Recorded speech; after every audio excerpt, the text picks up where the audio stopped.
প্রতিনিয়ত তুমি যদি ঠাকুরকে স্মরণ রাখতে পারো, যদি তার নাম নাও, যদি তার আশ্রয় করো, তিনি কিন্তু তোমাকে শক্তি দেবে। তখন দুঃখ কষ্ট তোমার উপর আর আসবে না। দেখবে ঈশ্বর কিন্তু বহু বুদ্ধিতে নানাভাবে মানুষের পরীক্ষা নেয়, আর সেই পরীক্ষায় উত্তীর্ণ হতে পারলে তবেই কিন্তু তার কাছাকাছি পৌঁছানো যায়। এখন বলতে পারো, আমি তো ঈশ্বরকে স্মরণ করি, ভালোবাসি, তবে তিনি কেন আমাকে এত কষ্ট দেয়? কেননা সেটা তোমাকে পরীক্ষা করে, যাচাই করে তুমি কতটা নিখুঁত, সেটা কিন্তু দেখে নেয় বা যাচাই করে নেয়। এটা কিন্তু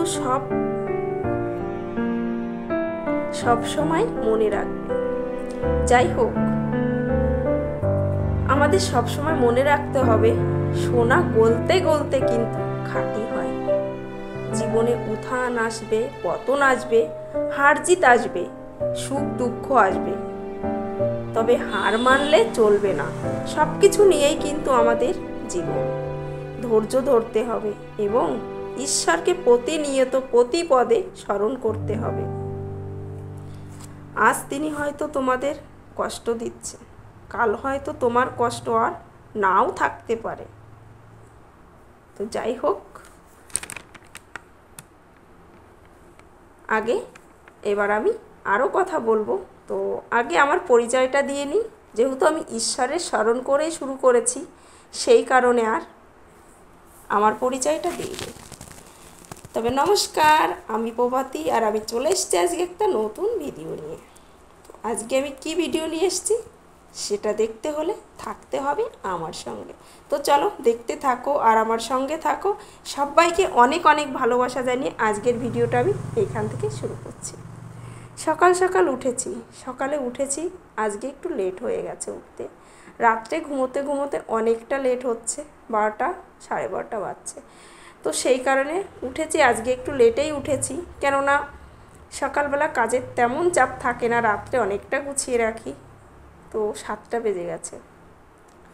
তো যাই হোক, 7টা বাজলেও আমার কাজ মোটামুটি সবটাই প্রায় হয়ে এসছে। আর রান্নাটা এখন একদম সিম্পল করব, পরে করব দুপুরের দিকে। তো যদি পারি অবশ্যই তোমাদের সঙ্গে রান্নাটা শেয়ার করব। তো সকাল সকাল উঠে একটু সব কিছু পরিষ্কার করে নিলাম, বাইরে জলটা দিয়ে দিলাম, আর বিছনার চাদর তুলে দিয়ে আর একটা চাদর পেতে দিচ্ছি। সব কিছু মোটামুটি একদম গুছিয়ে নিয়েছি। তো গুছিয়ে নিয়ে আরও কিছু কাজ আছে, সেগুলো করে তারপরে অন্য খাবারের দিকে যাব। খাবারটা মানে রান্নার দিকে। একদিকে বাবুকে সকালে আমি খাইয়ে দিয়েছি, নিজে একটু চা খেয়েছি, এটাই করেছি। আর এখন একটু পরিষ্কার পরিচ্ছন্ন করব, ঘরটা আর একটু মুছবো, কিছু জামা কাপড় আছে সেগুলো একটু ভাঁজ করে রাখবো, রেখে তারপরে যাব। তো চলো দেখো। আর আমাদের মেয়েদের জীবনে কাজের কোনো শেষ নেই, কাজ আমাদের পিছু লেগেই আছে। কেননা কাজকে ভালোবেসে করলে কাজ দেখবে একটা কাজ ঠিক অল্প সময়ে হয়ে যাবে। হাতে সময় না থাকলেও মনে ফুল এনার্জি নিয়ে সংসারের কাজগুলো করা যায়, যদি না মনটা ভালো থাকে। আর কাজগুলো আমি ভালোবেসে করি। কাজগুলো ভালোবেসে করলে বললাম না, সংসারের সব কাজ সুন্দরভাবে পরিপাটিভাবে গুছিয়ে করা যায়। আমিও ঠিক সেটাই করি। কাজকে ভালোবেসে করতে হবে, ভালোবেসে করাটাই আমি মনে করি শ্রেয়। তো সেই কারণে দেখো সকাল সকাল লেগে পড়েছি সব কিছু গুছিয়ে একদম। এইবার শোকেসটা একটু পরিষ্কার করে নিচ্ছি, আলতো হাতে মুছে নিচ্ছি। আলতো হাত বলবো না, মুছে তো নিচ্ছি। তো চলো মুছেই নিই। শোকেসটা একটু মুছে রাখলে ভালো লাগে। হয়তো তোমরা বলতে পারো, প্রভাতীদি একই রকম কাজ করে কেন? না, একই রকম কাজ না, কাজের ধরনটা একই রকম হতে পারে, কিন্তু কাজগুলো একই রকম না। তো এই জামা কাপড়গুলো না অনেক দিন ধরে রয়েছে এলোমেলো, এটা আমার জামা কাপড় আছে। তো এলোমেলো কি বলো তো, কোথাও যাওয়ার সময় হলে হয়তো খুব তাড়াতাড়ি করে বের করে নিই, সেগুলো আর ঠিক করা হয় না। তো ভাবছি দুদিন ধরেই এটা একটু ঠিক করব, তো সেই ঠিকটা আমি আজকে করছি। তো চলো এটা একটু ঠিক করে ভালো করে ঠিক করে নিই, ঠিক করে তারপরে চলে যাব অন্য কাজ করতে। তো দেখো তোমরা, আশা করি খুব ভালো লাগবে।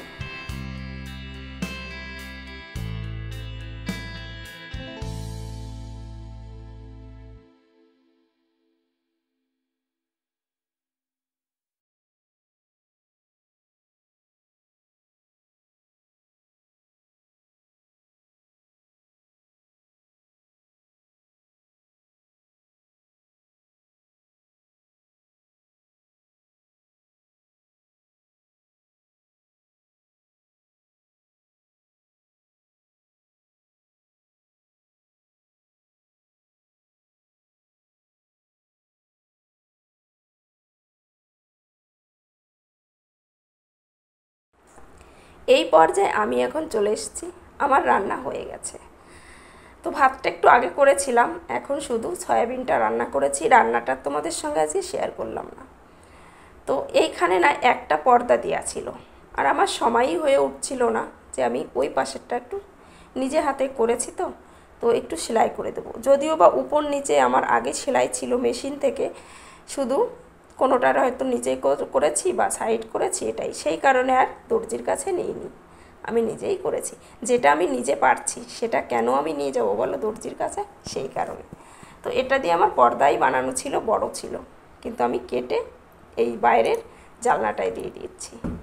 তো সেই কারণে ভাবলাম চলো, আর এই পাশে যেটা ছিল সেটা একটু ছোট, সেটা খুলে আমি ওই সাইডে লাগাবো। এ পাশেরটাই আমি গতকাল রাত্রে এটা আমি সেলাই করেছি।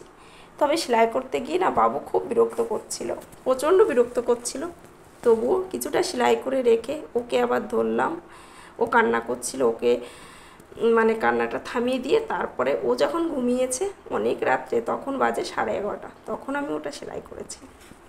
তো বললাম না, কাজকে আমি ভালোবাসি, আর কাজ ভালোবাসি বলেই ঠিক পরিপাটিভাবে আমি সময় না থাকলেও 11:30 বাজে আমার বিছানায় যাওয়ার সময়, কিন্তু আমি মনে করলাম না, আমি এটা সেলাই করে গুছিয়ে রেখে তারপরে আমি বিছানায় যাব। তো যাই হোক, করে তো নিয়েছি, তো সেটাই এখন একটু মেলে দিচ্ছি, সময়ের হয়ে উঠছে না। তো দেখো কেমন লাগছে, দারুণ লাগছে। তোমরা কমেন্ট করে বলো কেমন লাগছে। তবে এটা এখন দিয়ে রাখা যাবে না, কেননা যদিও বা প্রচণ্ড গরম, এতটা তাপ কি বলবো। তো সেই কারণে এরকম যদি আমি দিয়ে রাখি দিনে, তাহলে হাওয়া বাতাস কিছু ঢুকবে না। সেই কারণে মানে এক সাইড করে রাখবো, পরে যখন দরকার হবে বৃষ্টি আসলে তখন দেব। আর এদিকে আমার বাবুর চেয়ার আর বাবুর গাড়িটা রয়েছে, বাবু খেলা করছে। তো ভাবলাম চলো গাড়িটা আর চেয়ারটা একটু পরিষ্কার করে নিই, কেননা মুছে রাখলে, পরিষ্কার রাখলে না নোংরাটা কম পড়ে। আর আমার এটা দেওয়ার একটাই কারণ, বাড়ির সামনে একদম কাছাকাছি রাস্তা, প্রচণ্ড ধুলো আসে, ধুলো ময়লা, সেই কারণে নোংরাটা বেশি হয়।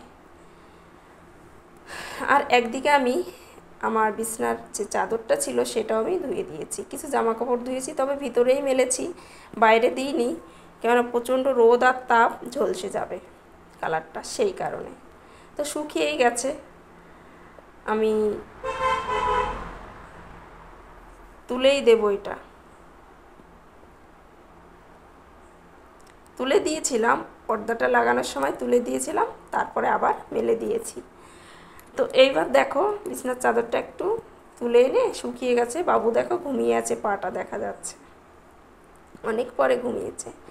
তো এটা ভাবলাম চলো জায়গা মতো রেখে দিই, কেননা ছেলেটা ঘুমিয়েছে, তো যতটা কাজ আমি গুছিয়ে নিতে পারি, তবে তার আমারই মঙ্গল। ও উঠলে ওকে নিয়ে একটু কোলে নিতে হবে, বাচ্চারা তো ঘুম থেকে উঠলে তো একটু কোলে নিতেই হবে বলো। তো চলো এবার বাবু উঠলে ওকে খাওয়াবো, নিজে খাবো, তারপরে আবার অন্য কাজ। তো এখন চলে এসেছি আমি সন্ধ্যার পরে, সন্ধ্যা প্রদীপ জ্বালিয়ে বাবুকে খাইয়ে দিয়ে এখন বাজে রাত 8টা।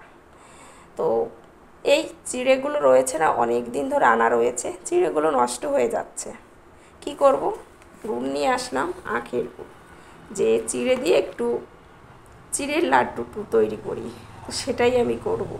তার জন্য গুড়টা দিয়ে দিয়ে জাল দিয়ে তারপরে চিড়েগুলো দেবো, তবে খুব সুন্দর হয়েছে। তবে সব কাজগুলোই করে নিচ্ছি, এরপরে ভাত করব। সবজিটা রয়েছে, শুধু ভাত করব। তো দেখো সুন্দর হয়েছে। তো যাই হোক, হাতে সময় না থাকলেও মনে ফুল এনার্জি নিয়ে সংসারের কাজগুলো এভাবে সুন্দর পরিপাটিভাবে গুছিয়ে করা যায়, বা করলে খুব ভালো লাগে।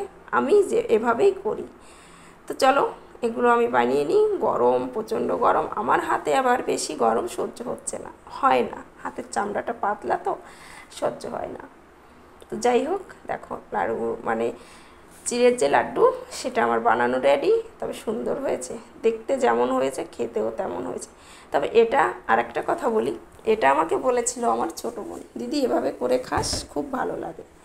তো ওর কথা ভেবেই যে চিড়েগুলো রয়েছে, এমনি খাওয়া হচ্ছে না, তো এভাবে করি, নিজে না খাই অন্যদের তো দিতে পারবো, নিজে আর কি এত খাবো, এত তো আর খাওয়া যাবে না, সেই জন্য তৈরি করলাম। তৈরি করে রেখে দিয়েছি, কেউ আসলে তাকে দুটো দিলাম খেতে, সে খেয়ে বলবে কেমন হয়েছে। তো চলো এই রাত্রেই ভিডিওটা এখন শেষ করছি, আর বাড়িয়ে নিয়ে যাব না। সবাই ভালো থেকো, সুস্থ থেকো। তোমাদের সঙ্গে দেখা হবে পরের ভিডিও, পরের ব্লগে। ততক্ষণ সবাই ভালো থেকো, সুস্থ থেকো। নমস্কার, টাটা।